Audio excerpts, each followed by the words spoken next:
Hi viewers, welcome to ரீகன் சேவை. நாம் இன்றைக்கி பார்க்க போகிற வீடியோ என்னென்னா, மக்களவை தேர்தலில் புதுசாக வாக்களிக்கிறவங்க வாக்களிப்பதற்கு என்னென்ன ஆவணங்கள் எடுத்து செல்லலாங்கிற டீட்டெயில்ஸை தான் இந்த வீடியோவில் பார்க்க போகிறோம்.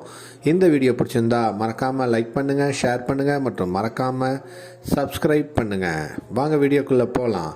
தமிழ்நாடு மற்றும் புதுச்சேரியில் பார்த்திங்கன்னா ஒரே கட்டமாக ஏப்ரல் 19 மக்களவை தேர்தல் நடைபெற இருக்குது. இதற்கான வேட்புமனு தாக்கல் பார்த்திங்கன்னா 20 தொடங்கி 27 வரை நடைபெறுகிறது. இந்த வேட்புமனுக்கள் மீதான பரிசீலனை பார்த்திங்கன்னா 28 நடைபெறுகிறது. வேட்புமனுக்களை திரும்ப பெறுவதற்கு 30 சனிக்கிழமை கடைசி நாள் ஆகும். அதன் பிறகு ஏப்ரல் 19 வெள்ளிக்கிழமை அன்னைக்கு வாக்குப்பதிவு நடைபெறுகிறது. அதோடு சேர்த்து விளவங்கோடு சட்டசபை தொகுதிக்கும் ஏப்ரல் 19 இடைத்தேர்தல் நடைபெறுகிறது. லோக்சபா தேர்தலை தவிர ஆந்திர பிரதேசம், ஒடிசா, அருணாச்சல பிரதேசம், சிக்கிம் மாநிலங்களிலும் சட்டசபை தேர்தல் நடத்தப்பட உள்ளது.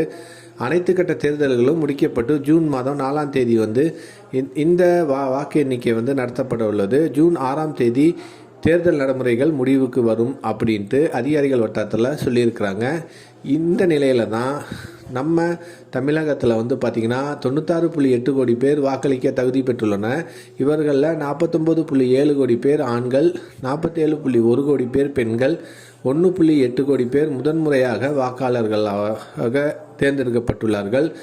1.8 கோடி பேர் தன்னுடைய முதல் வாக்குகளை செலுத்த இருக்கிறாங்க.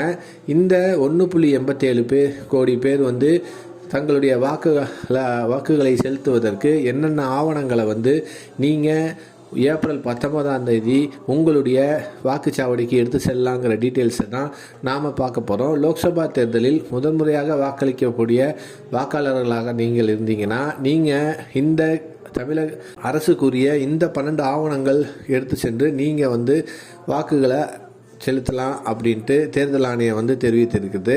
அந்த ஆவணங்கள் என்னென்னு பார்த்தீங்கன்னா ஆதார் கார்டு, பேன் கார்டு, ஓட்டுநர் உரிமம், பாஸ்போர்ட், மகாத்மா காந்தி தேசிய ஊரக வேலை உறுதியளிப்பு திட்டத்தின் பணி அடையாள அட்டை, மருத்துவ காப்பீட்டு அட்டை, வங்கி அஞ்சலக கணக்கு புத்தகம், தேசிய மக்கள் தொகை பதிவேட்டின் கீழ் தலைமை பதிவாளரால் வழங்கப்பட்ட ஸ்மார்ட் கார்டு, புகைப்படத்துடன் கூடிய ஓய்வூதிய ஆவணம், மத்திய மாநில அரசுகள், பொதுத்துறை நிறுவனங்கள், வரையறுக்கப்பட்ட பொதுத்துறை நிறுவனங்கள் வழங்கிய புகைப்படத்துடன் கூடிய பணி அடையாள அட்டை, நாடாளுமன்ற, சட்டமன்ற, சட்ட மேல உறுப்பினர்களுக்கு வழங்கப்பட்டுள்ள அடையாள அட்டை, சமூக நீதி மற்றும் அதிகாரமளித்தல் அமைச்சகத்தால் வழங்கப்பட்ட அடையாள அட்டை.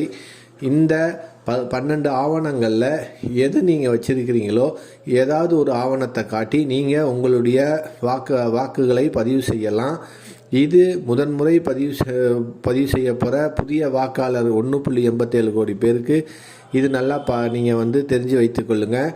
ஆனால் நீங்கள் வாக்கு அளிக்க விரும்பும் வாக்குச்சாவடி மையத்தில் உங்களுடைய பெயர் பட்டியலில் இருக்குதான்னு போய் ஒரு தடவை செக் பண்ணி பார்த்துக்குங்க. அதுக்கப்புறம்தான் நீங்கள் இந்த ஆவணங்களை எடுத்து சென்று அந்த அதிகாரிகளிடம் காட்டி உங்களுடைய வாக்குகளை பதிவு செய்ய முடியும்.